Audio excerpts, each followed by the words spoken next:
Vouchers that we improve this educational system.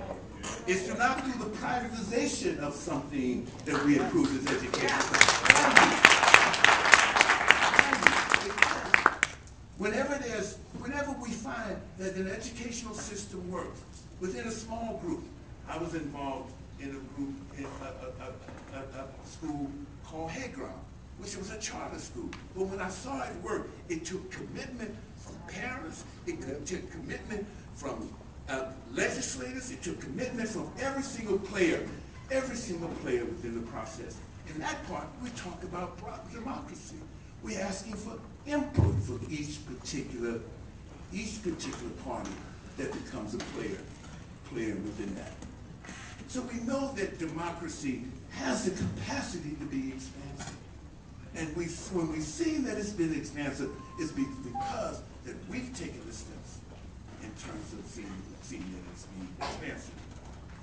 Robert Wright said in an op-ed in February of 2008, as he described the eventual economic collapse, that there were four elements that happened that caused this collapse that we want to talk about, this process of democracy. He said for the last 35 years, real wages for the average worker has remained stagnant for the last 35 years. One of the aspects. Many others have talked about this, but I'm just mentioning Robert Wright because he worked in the Clinton administration and had something to do with labor and knew a lot about what was going on.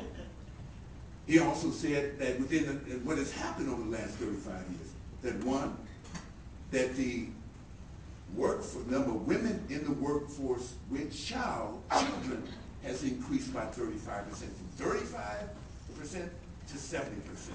One. Second, that the average worker, American worker, worked 250 hours more a year than the average European worker.